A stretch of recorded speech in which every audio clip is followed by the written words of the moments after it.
자, 소방공무원 수험생 여러분 안녕하십니까? 공무원 강의를 진행하는 이종호라고 합니다. 자, 3월 30일 저희 이제 공채 및 경채 소방공무원 시험이 시행이 되고 이제 마무리가 됐습니다. 그죠? 결과는 이미 나와 있고 주사위는 이미 던져졌습니다. 근데 어떻게 시험 잘 보셨나요? 자, 이번에 난이도를 보니까요. 이게 학개론 같은 경우는 제가 봤을 때 이제 실수만 안 하면 이게 실수 싸움인 것 같아요. 학개론 같은 경우는 난이도가 그렇게 높지 않았습니다. 그러니까 몇 문제를 제외하고는 우리가 이제 충분히 연습했던 문제고 책에도 이제 나와 있었던 문제인데 이제 한 두세 문제 정도 이제 학생들이 조금 이제 헷갈릴 만한 문제들이 있었어요. 그죠? 그래서 그걸 가지고 제가 좀 설명을 좀 드려보도록 하겠습니다. 아셨죠? 그래서 일단 학개론은 총평이라고 할 건 없고 제가 봤을 때 난이도가 높지도 않고 낮지도 않은 중정도 여러분들 적절하지 않았나라고 저는 생각을 하고요. 또 그렇다고 저는 너무 쉬운 문제 또는 너무 쉬운 시험은 아니었다라고 생각을 하거든요. 그래서 중정도 난이도다라고 얘기를 하면 될 것 같고요.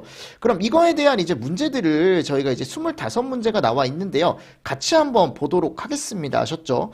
그리고 이번 시험의 특징이 뭐냐면 기본적으로 계산 문제가 조금 나왔어요. 그죠? 근데 계산 문제가 나왔는데 다른 건 문제가 안 되는데 이제 23번 같은 문제가 조금 학생들이 처음 봤을 때 씨 이게 뭐야? 라고 당황을 했을 것 같아요. 그러니까 저도 시험지를 받고 이 문제가 뭐지? 라고 생각을 했었거든요. 그래서 좀 이제 검색을 해보고 관련 서적을 찾아보니까 내용이 있더라고요. 있기는 있는데 이게 과연 이제 공채 시험에서 나올 만한 문제인지 아직도 의아하긴 하고요. 의아하긴 하고 이따가 제가 설명을 한번 드려볼게요. 어떻게 문제를 푸는 건지 아셨습니까? 그래서 간단하게 여러분들 제가 마치고요. 앞에 말은 마치고 자 이제 문제를 한번 풀어보도록 하겠습니다. 자, 그럼 소방학계로 저희 1번 문제부터 한번 해설을 들어가 보도록 하겠습니다. 자, 소방조직의 설치가 시기순으로 옳게 나열된 것은 그랬죠. 그럼 여기서 우리가 이제 먼저 생각을 해야 될 게 뭐냐면 지금 중앙소방행정조직의 변청 과정을 옳게 나열한 걸 우리는 찾아야 되거든요. 맞습니까? 그럼 우리가 미군정부터 얘기를 할 수가 있는데 미군정 시대 같은 경우는요. 중앙소방위원회라는 곳이 있었고요. 맞습니까? 그래서 중앙소방위원회가 있었고 그리고 각 도에 도소방위원회라는 곳이 있었고요.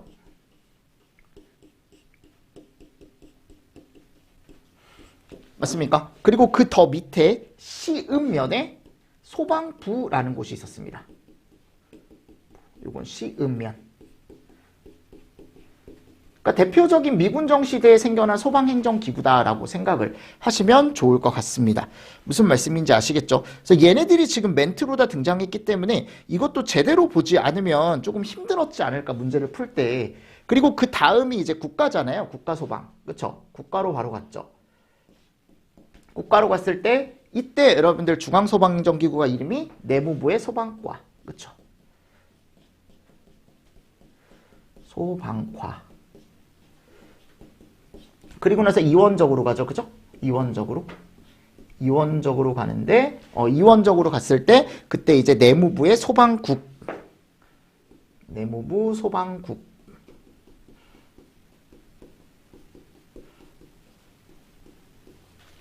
맞습니까? 그리고 나서 이제 어디로 가요? 광역으로 와서 모든 시도의 소방본부로 오는 거죠. 그쵸? 그리고 어디로 가는 겁니까 이제? 소방방재청으로 갔다가 국민안전처로 갔다가 그리고 청으로 가는 거죠. 그죠? 맞습니까? 요런 순서. 그래서 요 순서로 우리가 이제 옳게 나열된 것을 찾아보면 제가 봤을 땐 이제 2번이 정답이 돼야 되는 게 맞다. 맞죠, 여러분들? 그래서 나머지들은 여러분들 지금 가보면 내무부 소방과 그리고 소방국 맞는데 도소방위원회가 여기 나오면 안 되죠. 맨 앞으로 가야죠. 갈 거면. 그죠? 세 번째, 중앙소방위원회 그래. 맨 앞에 있어요. 근데 내무부 소방국. 그러니까 이 내무부 소방국도 애매하다라는 거 이게 앞으로 오기가 결국은 지금 소방방재청 있고 요 도소방위원회가 더 앞쪽으로 와야겠죠. 올 거면. 맞습니까? 잘못된 거고. 자, 그리고 내무부 소방국, 중앙소방위원회 이거는 벌써 순서 자체가 틀렸죠. 그쵸? 그래서 정답이 몇 번이다? 2번으로 가져가실 수가 있어야 된다라는 겁니다. 맞습니까? 그래서 이 문제가 하나가 있었고요. 1번 문제. 자, 그리고 2번 문제입니다. 2번 문제는 어려운 문제가 아닙니다. 그래서 1426년 뭐 수성 금화도감에 대한 거 나와 있고, 소방이란 용어 처음으로 사용됐던 시기 1894년 기준으로 해서 우리가 조선 후기, 그죠? 우리가 사용을 했었다라고 제가 책에도 넣어놨고 여러분들이 보실 수 있었을 거고요. 자, 여기 세 번째가 보면 1948년 대한민국 정부가 수립이 된 건 맞죠? 국가소방체제로 전환이 된 건 맞는데 이때 경찰에서 분리가 된 건 아니다.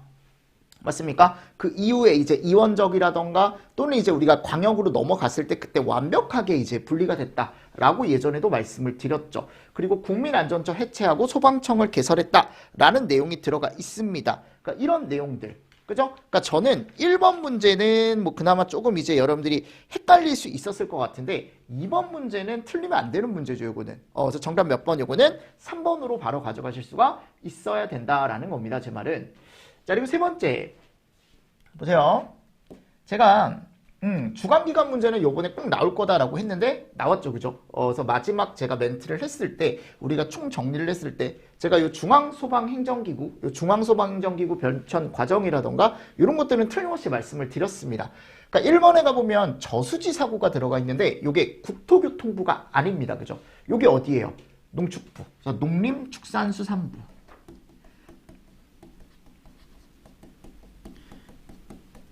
맞죠? 그래서 이게 잘못된 거다. 맞죠? 나머지 과기부라던가 행안부 그리고 산업통상자원부에 나와 있는 내용들 다 제대로 들어가 있죠. 자, 그리고 나서 이제 4번입니다. 4번.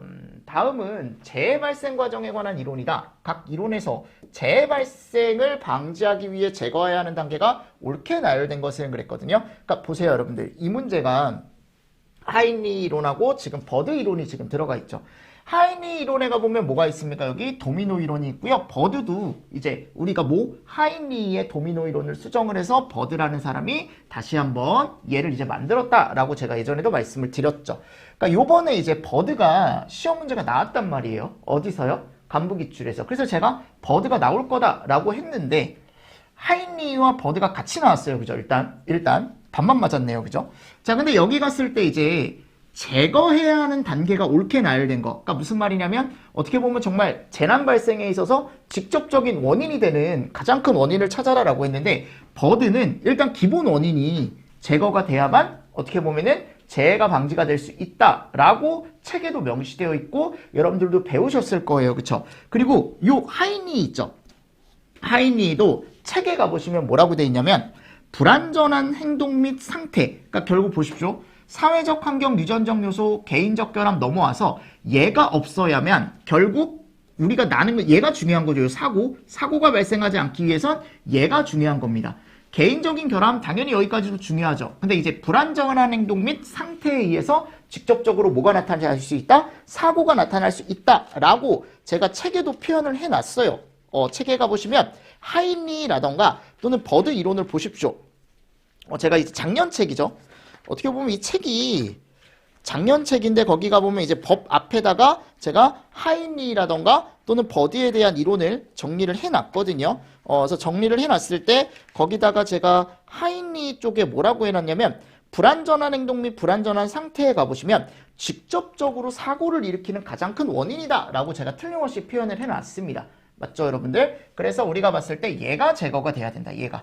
그래서 정답이 몇 번이다? 4번이다 라는 거. 그죠? 그래서 이 내용도 한번 잘 보시면서 넘어가 주셨어야 되는 거고요. 자, 그리고 5번 가보도록 하겠습니다. 자, 이런 문제는 여러분들이 충분히 풀 수 있는 문제고 어렵지 않은 문제다라고 생각을 하는 게 1번에 가보면 자결연소, 화염이 없는 표면 연소다 끝났죠, 이미. 그죠? 자, 얘는 무슨 연소예요? 분해 연소? 유황이나 나프탈린 이게 분해 연소입니까? 아니죠. 무슨 연소예요? 그렇지. 증발 연소죠.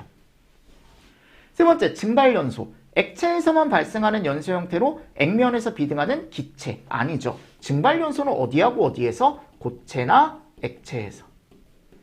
그죠? 그래서 방금 얘기했던 얘가 고체 쪽이죠. 그쵸? 액체 쪽 같은 경우는 이제 휘발성이 좋은 애들. 우리가 휘발유라던가 이런 애들이 증발 연소의 대표적인 연소 형태다. 그리고 네 번째가 보면 자기연소. 요거 3류가 아니고 몇 류? 5류. 자체적으로 산소를 포함하고 있는 애들. 맞죠? 연소 속도 정말 빠르죠. 됐습니다. 자, 그리고 6번째 가보도록 하겠습니다. 블레비에 관한 설명으로 옳지 않은 것은 그랬어요. 자, 블레비 같은 경우는 이제 액화가스 과열이 됐을 때 탱크 자체가 뻥 하고 터지는 현상이다 라고 제가 말씀을 드렸죠. 1번 가보십시오. 가연물이 B점 이상으로 가열될 때 발생한다. 그러니까 가연물 자체가 B점 이상으로 끓었을 때, 그러니까 온도가 충분히 올랐을 때 발생하는 현상이죠. 2번, 저장 탱크의 기계적 강도 이상의 압력이 형성될 때 발생한다. 즉, 과압이 걸렸을 때 탱크가 뻥 하고 터지는 거다라고 제가 말씀드렸죠. 3번, 저장 탱크가 균열이 되면 액상과 기상의 평형 상태가 유지가 됩니까? 액체와 기체가 평형으로 있어요. 즉 얘네들이 같이 공존하는 게 아니고 순식간에 뭐가 됩니까? 순간적인 또는 급격한 기화. 그러니까 무슨 말이야? 두 개가 서로 공존하는 게 아니고 급격하게 다 뭘로 변하기 시작한다? 기체로 다 변하기 시작한다 그랬잖아요. 맞죠 여러분들? 그러니까 이것도 잘못된 거죠. 이게 잘못된 거죠. 그죠? 네 번째, 저장 탱크 외부 표면에 불이 났을 때 열 전도성이 큰 물질을 여기다 갖다 놓으면 열 전도성이 크다라는 건 안쪽으로 입열이 잘 된다라는 거죠. 근데 이 입열이 되지 않게 하려면 그래야죠. 왜냐하면 여기 온도가 올라가면 안 되니까 입열을 방지해야 되는 거죠. 그러려면 어떻게 해야 돼요? 여기 탱크 자체를 단단하게 만들어줘야지. 즉 열 전도성이 어떻게 되는 거? 작은 걸로. 맞습니까? 재료 자체를 단단하고 열 전도성이 작은 물질을 사용을 해서 우리가 블레비라는 걸 막을 수가 있다. 맞죠? 그래서 정답이 3번으로 가져가실 수 있어야 됩니다. 그러니까 이런 문제, 6번 문제도 어려운 문제는 아니다. 자, 7번 문제. 실내 일반화재 진행 과정에서 설명으로 옳은 거. 뭐 이것도 여러분들 너무 쉬운 문제죠. 1번. 초기에는 온도가 급격하게 상승하지는 않죠. 이건 성장기 때 특징이고. 그러니까 발화 초기에는요. 일단은 지금 가연물이 막 일부분, 그죠? 일부분이 타고 있기 때문에 아직은 괜찮다. 이때 불을 꺼야 되는 거야, 빨리. 맞습니까? 급격하게 상승이라는 말이 틀렸다라는 겁니다, 제 말은. 아셨죠? 극초반이기 때문에 일부 가연물만 타고 있다라는 거죠. 두 번째, 성장기에는 급속한 연소 진행이 되면서 환기 지배형이 아니고 급속한 연소 진행이니까 환기 지배보단 어디? 연료 지배. 그죠? 맞죠, 여러분들? 세 번째, 최성기 실내화염이 최고조에 도달을 하지만 제가 뭐라고 했습니까? 모든 가연물이 다 탔기 때문에 계속적으로 산소 소비로 인한 환기 지배형 화재가 나타나면서 연소 속도가 오히려 느려질 수 있다. 환기 지배에 대한 설명이죠. 네 번째, 감쇄기에는 화염의 급격한 소멸로 훈소 상태가 될 수 있다. 그죠? 산소가 모자란 상태. 백드래프트의 위험이 없는 게 아니고 있는 거죠. 훈소가 가장 큰 백드래프트의 원인이다. 백드래프트의 원인이다. 그쵸? 요거 잘못됐습니다. 그럼 옳은 거 몇 번이에요? 3번밖에 없더라 라는 겁니다. 제 말은. 맞나요? 네, 요런 내용들. 자, 그리고 우리 이제 8번 한번 볼까요, 여러분들? 불완전 연소에 관한 설명으로 옳지 않은 것은 그랬어요. 그러니까 이게 불완전 연소라고 하면 가장 처음 볼 게 얘가 모자라다. 맞습니까? 그러니까 이 산소가 모자라다라는 건데 산소 과잉 상태 이미 여기서 나가는 거죠, 이건. 맞죠, 여러분들? 너무 쉬운 거지. 그러니까 6번, 7번, 8번은 다 여러분들이 연습을 했던 문제. 모의고사 때도 항상 있었던 문제고. 맞죠, 여러분들? 그래서 2번, 3번, 4번은 어떻게 된다, 우리? 맞는 거다, 맞는 거. 자, 그리고 9번. 네, 이런 것들은 지정수량과 위험 등급 연결이 옳지 않은 거라고 했을 때 황린, 마그네슘, 유기과산화물 뭐 이런 것들 등급별로 다 여러분들 짝지어져 있고 과염소산이라는 게 있는데 요게 이제 300kg. 그죠? 요건 맞죠? 근데 얘가 육류 위험물이잖아요. 근데 육류 위험물이 다 몇 등급이에요? 1등급입니다. 전부. 요건 법규하고 같이 보실 수 있어요. 그죠? 그래서 법규에서 우리가 위험 등급도 암기를 하셔야 된다라고 제가 틀림없이 말씀을 드렸습니다. 자, 됐고요. 이제 10번 볼까요, 우리. 가연물의 발화 온도와 발화 에너지에 관한 설명으로 옳은 것은 그랬어요. 자, 점화원에 의해 가연물이 발화하기 시작하는 최저 온도를 뭐라고 한대요? 발화점. 근데 여기서 잘못된 건 얘가 잘못된 거죠. 발화점은 점화원이 없을 때의 자연적인 어떤 열축적에 의해 불이 붙는 온도. 맞죠, 여러분들? 잘못됐죠. 2번, 점화원을 제거해도 혼자이므로 연소를 지속할 수 있는 최저 온도. 연소점. 오케이. 3번, 가연물의 최소 발화 에너지가 클수록이 아니고 작을수록 위험하죠. 작을수록. 맞죠, 여러분들? 그리고 가연물의 연소점은 발화점보다 높다라고 했는데 제가 뭐라 그랬어요? 인연 발화. 이렇게 된다 그랬죠? 이거는 지난번에도 시험 문제가 출제가 됐던 거죠. 저 대소관계는. 맞죠? 그래서 옳은 건 몇 번이에요? 2번입니다. 2번. 됐습니까? 잘 정리를 해 주십시오. 자, 그리고 11번 볼까요, 우리? 백드래프트. 백드래프트의 발생 징후로 옳지 않은 것은 그랬어요. 여러분들, 백드래프트라는 건 우리가 기본적으로 안쪽에서 훈소 상태에 있을 때 뭔가 이제 산소 공급이 급격하게 되면 뻥! 하고 폭발하게 되는 현상이다라고 제가 말씀을 드렸죠. 그럼 백드래프트는 뭐가 보이냐면 안쪽에 뭔가 타르 같은 검정 물질이, 끈적끈적한 물질들이 흐른다라고 했었고, 두 번째, 안쪽에 연기가 소용돌이친다 그랬죠. 그죠? 연기가 소용돌이친다라고 했고, 세 번째, 화염은 보이지 않으나 지금 여기 가보면 창문과 문 손잡이가 뜨겁다. 즉 화염은 훈소 상태이기 때문에 보이지 않으나 안쪽에 열이 지금 가득 차 있는 거죠. 네 번째, 균열된 틈이나 작은 구멍을 통하여 건물 밖으로, 자 보십시오. 연기가 밀려 나오는 게 아니고 바깥쪽에 있던 뭐가, 공기가 안쪽으로 어떻게 들어가는 거라 그랬죠. 그러면서 약간 휘파람 소리 같은 게 난다라고 했습니다. 야, 이게 최근에도 출제가 됐었거든요. 뭐가? 여러분들 이 백드래프트 징후가 또 나왔어요. 그죠? 이런 문제는 뭐 기출에도 있었던 거고 여러분들이 확실하게만 잘 알고 계시면 된다. 그래서 제가 뭐라 그랬어요? 안쪽에 실내 공기가 모자라다 보니까 바깥쪽에 틈새를 이용해서 바깥쪽의 산소를 얘가 안쪽으로 계속 빨아들이는 거다. 그렇게 이해하시면 된다라고 말씀을 드렸습니다. 자, 12번. 폭연에서 폭갱으로 전이되는 과정이다. 가로 안에 들어갈 말로 옳은 것은. 자, 이것도 책에 있어요, 여러분들. 근데 책에 있는데 제가 중요 포인트로 놓진 않고 그냥 한번 읽어보셔라. 그래서 제가 밑줄 쳐드리면서 이런 내용이 있다. 이런 내용이 있다. 그래서 처음에 뭐가 되냐면 착화가 됩니다. 착화. 그리고 나서 화염 전파가 되면서 그 다음에 이제 압축파, 충격파, 그리고 폭갱으로 전이가 되더라. 요게 책에 있거든요, 여러분들. 책에 있는 내용이니까 한 번씩 보실 수 있으면 되는데, 요것도 한번 읽어보셨으면 뭐 충분히 맞출 수 있는 문제였는데 조금 안 읽어봤으면 조금 어렵지 않았을까. 제가 봤을 때 이렇게 문제로 구성된 건 저도 처음 봤거든요. 그래서 이런 문제가 하나가 나왔습니다. 요게 정답이 1번이다. 1번. 자, 그리고 12번. 일반화제에 해당하는 것만을 보기 위해서 모두 고른 것은 그랬어요. 자, 기억번 보십시오. 통전 중인 배선 반찬. 통전 중이에요. C급이죠. 니은번. 외출 시 전원이 차단된 콘센트에서 불이 났대요. 자, 전원이 차단돼 있다. 통전 중인이 아닌 거죠. 그쵸? 그러면 A급. 제가 예전에 포인트로 잘 찝어드렸고 이런 것들은. 자, 그리고 실의 난로가 넘어지면서 석유에 불이 붙었다. B급. 실험실 시험대에 있는 나트륨 분말 금속에서 불이 났네요. D급. 맞습니까? 자, 뭐밖에 없다 그래서 니은밖에 없더라. 오케이. 정답 몇 번? 2번. 됐습니까? 네.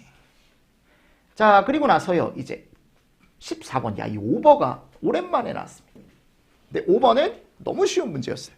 그냥 유리표면에서 불이 났는데 바닥까지 연료층이 전달이 돼서 물이 B점 이상으로 가열이 되면서 부피가 어떻게 됐대요? 팽창을 하면서 유류가 탱크 외부로 분출이 됐답니다.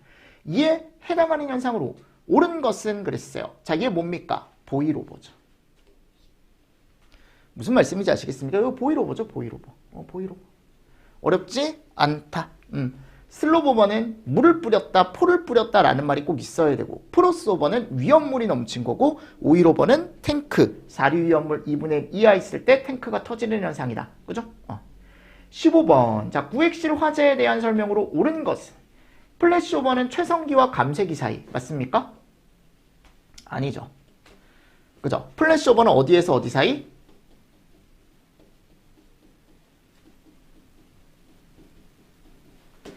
맞습니까? 그리고 충격파를 수반하지 않습니다. 얘는 폭발이 아니에요. 두 번째, 굴뚝 효과가 발생할 때는 계구부에 형성된 중성대 상부에서 공기가 유입되고 하부에서 연기가 유출된다. 자, 저희가 중성대가 이렇게 있으면 굴뚝 효과는 뭐라 그랬어요? 중성대를 중심으로 들어와서 위로 나가는 거다. 그죠? 그래서 중성대 하부에서는 뭐가 들어오고 공기가 유입이 되고, 중성대 상부에서는 뭐가 나가는 거예요? 연기가 유출이 되는 거죠. 맞죠, 여러분들? 그러니까 요게 이제 반대로 된 거죠.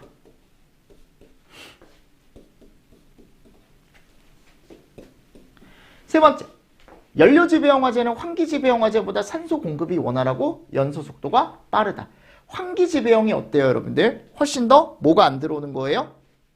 공기가 안 들어오는 화재를 얘기하죠, 그죠? 그래서 지금 가보면 연료지배형 화재가 환기지배형 화재보다 산소 공급이 원활하다. 연소 속도가 빠르다. 얘는 뭐가 모자란 거? 산소가 모자란 거. 이것만 잘 구분해 두시면 되죠. 얘는 산소가 많은 거. 대신에 이 연료가 적은 거. 얘는 연료가 많은 거. 이런 식으로 생각을 해주시면 된다. 그래서 우리는 산소 공급이 원활하고 연소 속도가 빠른 쪽은 여기라고 볼 수 있겠죠. 산소 공급이 원활하다라고 했으니까. 무슨 말씀인지 아시겠습니까? 그리고 네 번째 가보십시오. 화재 플럼. 요게 뭐라 그랬어요?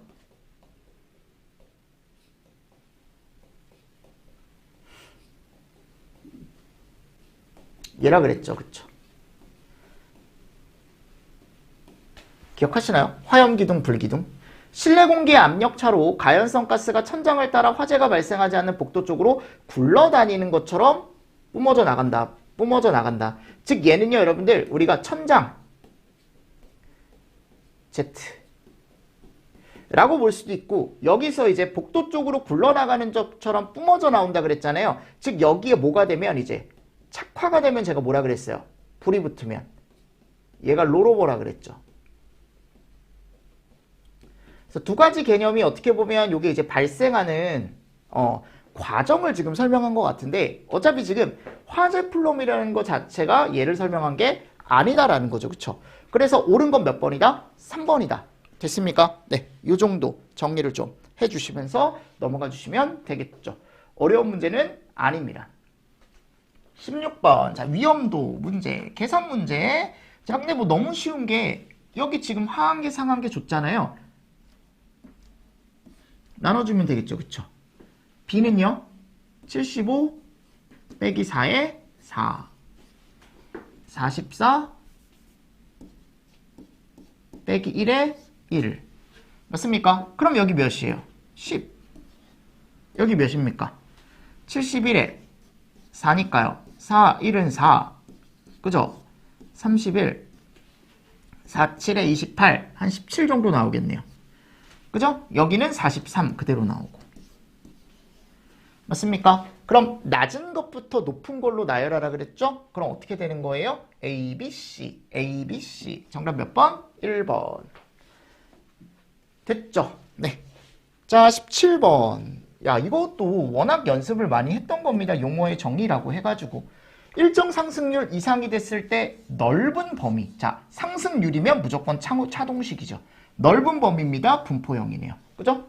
이게 일국수 좁은 범위다라고 했으면 스포트형이고요. 네, 그래서 1번으로 바로 가져가실 수 있는 문제다.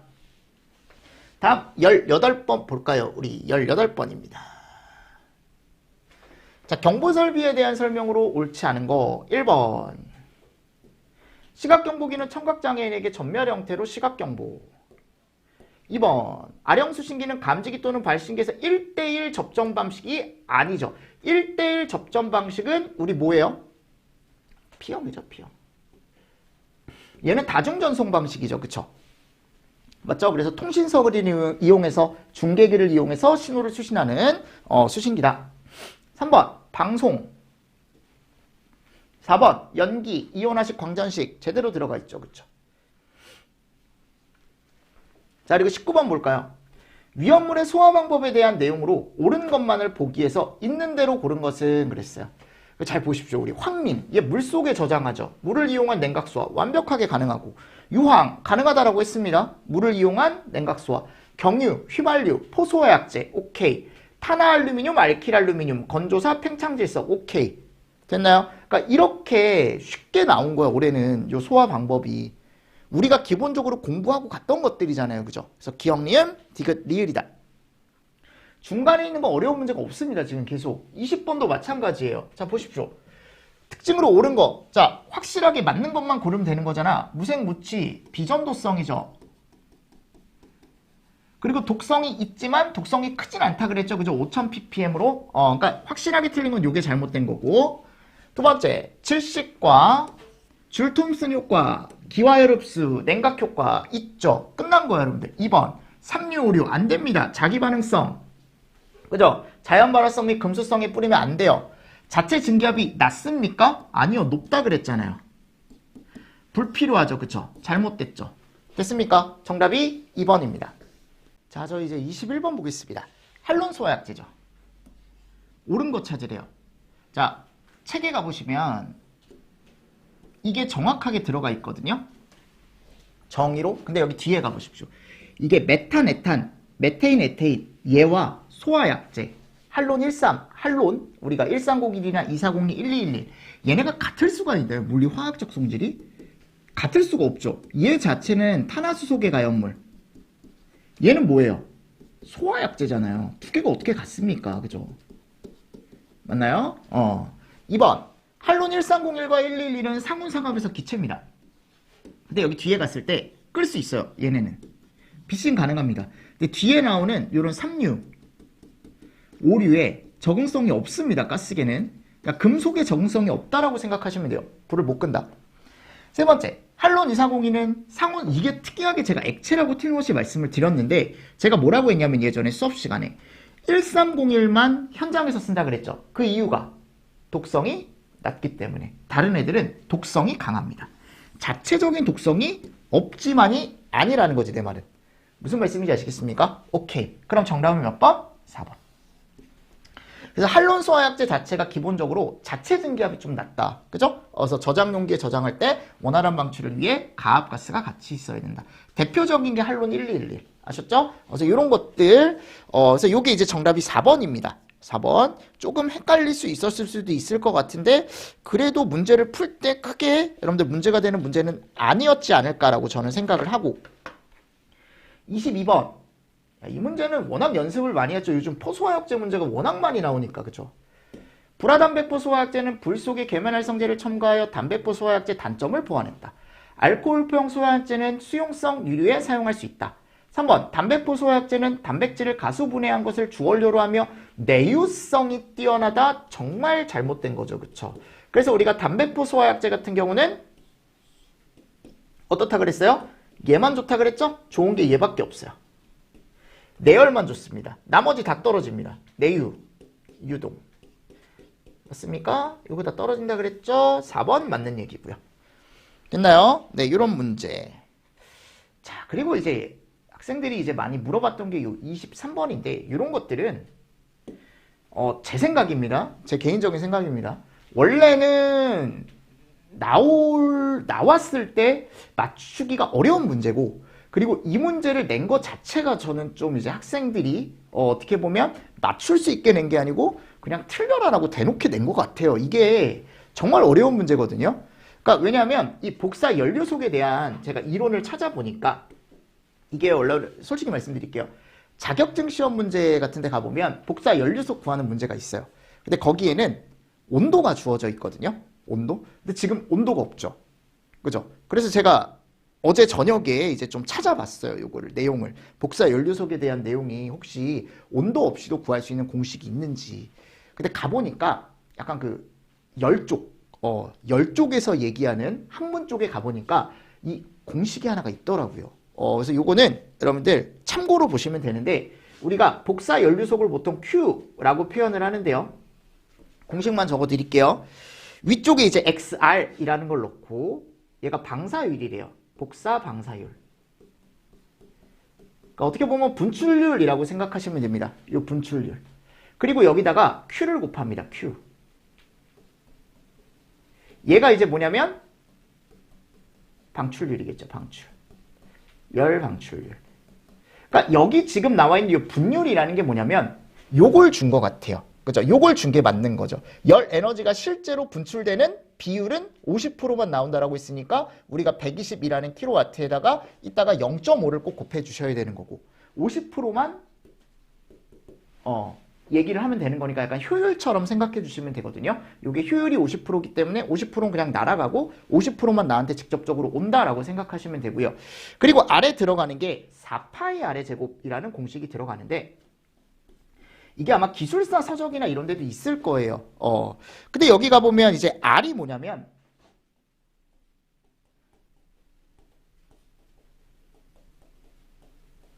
이게 화염으로부터 목표물까지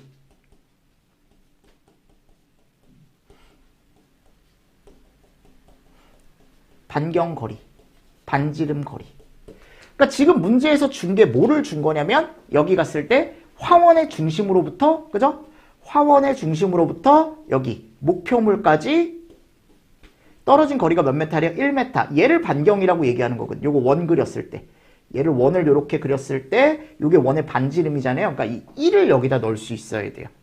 즉 식이 어떻게 되는 거냐면 0.5에 요게 120이죠. 그쵸? 120에 4에 파이에 자 지금 중심으로부터 1의 제곱. 그러니까 이거를 여러분들 줬다라는 게 이것 때문에 학생들이 많이 헷갈렸을 것 같아요. 요걸 때문에. 그럼 요게 이제 몇이 나오냐면 5가 나옵니다, 여러분들. 5. 근데 이 문제가 제가 봤을 때 쉬운 문제는 아니다라는 거. 그래서 여기 갔을 때 60 나오고 밑에가 4에 자, 파이죠. 파이가 지금 원주율을 3으로 얘가 원주율이거든요. 3. 그럼 12 나오고 60을 12로 나눠주면 5가 나옵니다. 네. 됐습니까? 근데 저는 이런 문제가 나왔다라는 것 자체가 조금 이제 의문이 들고 굳이 이렇게까지 시험 문제를 내야 되나? 이거 낼 바에 저는 그냥 스테판 볼츠만의 법칙으로 일반적으로 쓰는 그거 냈으면 좋겠어요. 그냥 복사율 구하는 공식 있죠. 그거를 냈으면 좋겠어요. 그래서 우리가 이제 시그마를 조금 이제 단순한 숫자로 바꿔서 문제가 나올 수 있다라고 제가 항상 말씀을 드렸었는데 일단은 뭐 나왔으니까 일단 던져진 거니까. 그리고 학생들이 많이 틀렸을 겁니다. 이 문제는. 아셨죠? 그러니까 이런 문제가 나와버리면 문제가 뭐냐면 이게 잘 찍은 사람은 맞추고 못 찍은 사람은 못 맞추고 그쵸? 그런 문제 때문에 약간 변별력이 떨어질 수 있어서 약간 문제가 될 수 있죠. 그쵸? 근데 일단 나왔으니까 요 문제에 한번 해결을 해 보시는데 제가 예전에 이제 문제를 풀 때 항상 얘가 중요하다. 우리가 그러니까 지금 연료속을 구하라 그랬잖아요. 그럼 킬로와트에 메타제곱. 그럼 위에다가 킬로와트를 넣어주고 아래다가 메타제곱. 이 메타제곱이 면적이거든요. 이렇게 해서 풀 수도 있는데 이 면적이라는 게 애매해서 지금 그러니까 문제를 풀기가 쉽지가 않습니다. 이 문제는 솔직히 얘기하면. 아셨죠? 그리고 이 4파이 아래제곱이 이게 뭐 구하는 공식이냐면 9의 면적 구하는 공식이에요. 그러니까 9가 뭐야 여러분들? 축구공 모양, 지구본 모양 맞습니까? 그럼 화염이 지금 축구공 모양처럼 돼 있다라고 생각했을 때 여기 화염 중심으로부터 여기 R을 지금 준 거잖아요. 그렇죠? 그러니까 결국 얘의 면적을 구하는 거예요. 밑에다가. 화염의 면적. 근데 이거를 누가 풀었겠냐라는 거예요. 제 말은. 풀기가 조금 어려운 문제다라는 거죠. 제 말은. 그래서 이게 이제 몇이다? 5다. 5. 복사 연료속은 5다. 됐죠? 네. 정답 4번이고요. 24번. 이건 너무 쉬웠다. 그치? 르샤틀리에. 자, 위에 꼭 가연성 가스 100. 이게 무조건 100은 아니지만 지금 혼합가스가 다 더했을 때 100이 나오니까. 맞습니까? 그리고 L1분의 V1, L2분의 V2, L3분의 V3. 르샤틀리에죠. 그죠? 4분의 20. 20분의 40. 짝 잘 맞춰주셔야 됩니다. 근데 어차피 순서대로 나와 있으니까요. 예전에 어떤 시험에서 요거 여러분들 B를 앞에다 두고 A를 뒤에 두고 막 학생들 헷갈리게 했다가 욕 많이 먹었어요. 절대 그렇게 내면 안 돼요, 여러분들. ABC면 ABC, ABC면 ABC. 그리고 조심하실 게 가연성 가스가 아닐 수 있는데 다 가연성 가스라 그랬죠? 그럼 요게 맞는 거죠. 그럼 요거 몇 나옵니까? 5, 2, 4. 그죠? 7, 11. 100 나누기 11. 그럼 요게 9% 정도 나와요. 무슨 말씀인지 아시겠죠? 혹시나 또 이제 이걸 그러니까 이게 학생들이 실수가 잦은 게 이런 거 빼먹거나 이런 친구들이 많아요. 여러분들 생각보다. 이게 문제가 뭐냐면 이걸 빼서 하잖아요. 계산을. 그럼 얘가 나와. 11%가. 그쵸 여러분들. 그러니까 그래서 답이 3번인 줄 알고 이렇게 찍는 친구들도 있고. 그러니까 이게 참 어떻게 보면 실수줄이기. 실수줄이기. 25번. 물과 반응하여 산소를 반응시키는 위험물. 자, 대표적으로 무기과산화물이 있다 그랬죠. 무기과산화물. 끝났네요. 맞습니까? 1류의 무기과산화물. 얘는 수소. 얘는 아세틸렌. 그쵸? 오황환이 이는 뭐예요? 우리 황화수소가 나온다. 이것도 책에 다 있습니다. 황화수소 나온다라는 것도. 됐나요? 그래서 근데 제가 봤을 때 이번 소방학개론 시험 문제가 어렵다면 어렵지만 또 어떻게 보면 또 생각을 하면은 또 생각보다 그렇게 어려운 문제는 아니었습니다. 그죠? 근데 이제 몇 문제 때문에 그랬던 거죠. 몇 문제 때문에 약간 이 시험이 너무 어려운 문제다 이렇게 생각을 할 수도 있는데, 제가 봤을 때 실수만 하지 않고 풀었으면은 저는 대부분의 이제 학생들이 뭐 한 개나 두 개 정도 이제 틀릴 수 있는 문제로 출제가 되지 않았을까. 뭐 100점 받는 친구도 있겠지만 아까 얘기했지만 그 23번 문제 때문에 100점까지는 조금 어려울 것 같고요. 문제 자체가 뭐 찍어서 맞출 수는 있지만 무슨 말씀인지 아시겠습니까? 그래서 뭐 이상한 난해한 문제는 그 한 문제 빼고는 없었다라고 결론을 좀 짓고 싶네요. 됐습니까? 자, 일단은 여러분들 진짜 시험 보시느라 수고 많으셨습니다. 이게 짧은 기간이면 짧은 기간이고 긴 기간이면 긴 기간이고 여러분들이 수험 생활을 하셨을 텐데, 혹시나 잘 되신 분들은 너무 잘 된 거고 수고가 많으셨고, 혹시나 잘 되지 않으셨더라도 여러분들 좌절하지 말고, 소방공무원은요 여러분들 우리가 이제 일정적으로 뭐 인터뷰를 하는 사람이라거나 인터뷰하는 거 되게 많잖아요. 나 뭐 6개월에 합격했다 8개월에 합격했다, 그런 분들은 한두 분이야 여러분들. 대부분 우리가 평균적으로 1년, 2년, 3년 요 안쪽에서 합격하는 분들이 제일 많거든요. 특히 1년 안에 합격하는 사람도 거의 없어요. 대부분 2년이나 3년 정도 했을 때 이제 합격을 하더라고요. 뭐 1년 안에 합격하시는 분들도 많습니다. 많지만 2년, 3년 쪽 했을 때가 더 많아요, 여러분들.